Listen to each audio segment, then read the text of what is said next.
ఇది రాత్రి అయితే ఎందుకుంటున్నారు అమ్మాయిలు నీ ఫ్లాట్లో? అసలు ఈ సినిమాల్లో యాక్ట్ చేసే లేకపోతే ఈ బిగ్ బాస్ ఆర్టిస్టులకి నీ ఫ్లాట్లో పని ఏంటి? ఏం చేస్తున్నారు మీరు అక్కడ? ఎందుకు హ్యాపీ డెంటల్ పట్టుకొని తిరుగుతున్నారు పద్దాక?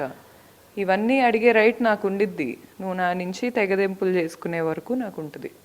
నువ్వు తెగదెంపులు చేసుకోను నన్ను ఎక్స్‌ప్లాయిట్ చేస్తాను అంటే నేనైతే ఖాళీగా కూర్చోను. నా వల్ల అయినంత లాస్ట్ బొట్టు సహనం వరకు నేను ఫైట్ చేస్తూనే ఉంటా. నువ్వు ఇల్లీగల్ గన్స్ తెచ్చుకో ఏమైనా చేసుకో. ఇప్పుడు పెద్ద పెద్ద రౌడీల పేరు చెప్తున్నావు కదా, ఏదో హైదరాబాద్లో నాకు ఆ రౌడీ తెలుసు ఈ రౌడీ తెలుసు. అసలు తెలియాల్సిన అవసరం ఏంటి నీకు? నీ ఫీల్డ్ ఏంటి? ఒక సినిమా ఆర్టిస్ట్కి రౌడీలతో పని ఏంటి? సినిమా ఆర్టిస్ట్కి రౌడీలతో ఏం పని ఉంటుంది? పొద్దున్న లెగిస్తే నాకు అర్థం కావట్లా. దేనికి తీసుకొస్తావు నువ్వు వాళ్ళని నా లైఫ్లోకి? దేనికి తీసుకొస్తావు ఈ బిగ్ బాస్ ఆర్టిస్టులు నా లైఫ్లోకి నువ్వు? వాళ్ళతో నాకు మెసేజ్లు పెట్టిస్తావా? నన్ను డీగ్రేడ్ చేసి వాళ్ళతో కొట్టిస్తానని బెదిరిస్తావా? నీ ఇష్టం వచ్చింది నువ్వు చేసుకో. ఇంకా నాకు కూడా సహనం అయిపోయింది. పొద్దున్న లెగిస్తే అమ్మో నువ్వు ఎప్పుడు వస్తావు, అమ్మో నువ్వేమి డ్యామేజ్ చేస్తావు, ఏంటిది? ఎంత బిల్డ్ చేశానే నిన్ను? నీకు అసలు ఏమన్నా గ్రాటిట్యూడ్ ఉందా? అసలు ఏమన్నా పెంపకం ఉందా నీకు? మీ అమ్మ నాన్న సరే, మీ నాన్న ఏం చెప్తున్నారో ఆల్రెడీ అందరు విన్నారు. మీ అమ్మ ఏం చెప్పరా? కాస్త డిగ్నిఫైడ్ ఫ్యామిలీస్ నుంచి వచ్చినల్లా బిహేవ్ చేయటం నేర్చుకో.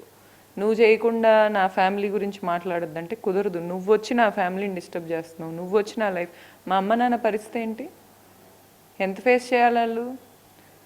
పెళ్లి చేసి బిడ్డ పుట్టాక హస్బెండ్ నుంచి దూరం అవుతున్నాడు అంటే, దూరం అవుతున్నాను నేను అంటే మీ అమ్మ నాన్నకి ఎంటర్టైన్మెంట్ ఏమో అది, మా ఇంట్లో కాదు. మేము చాలా పద్ధతి గల కుటుంబం కదా, మాకు కాదు.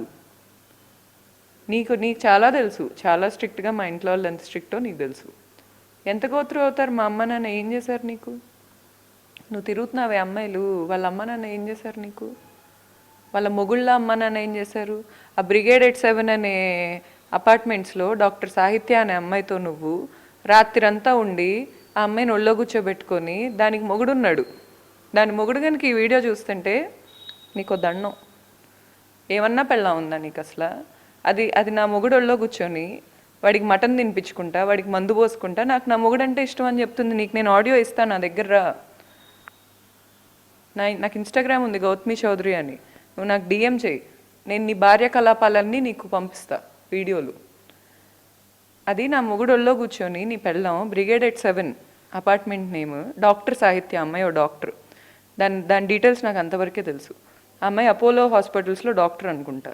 ఆ అమ్మాయి ఇతనుల్లో కూర్చొని వీడికి మటన్ ముక్కలు తినిపించుకుంటా, నాకు నా మొగుడంటే ఇష్టం ధర్మ, నువ్వెంత బాగుంటావో, నీ బాడీ ఎంత బాగుంటుందో, నువ్వెంత అందంగా ఉంటావో, అసలు మొగుడంటే ఇష్టం ఉంటే నీకేం పని అమ్మాయి? నువ్వు అర్ధరాత్రి ఇతనికి మందు పోసుకుంటే ఇతను ఒళ్ళో దేనికి కూర్చుంటావు?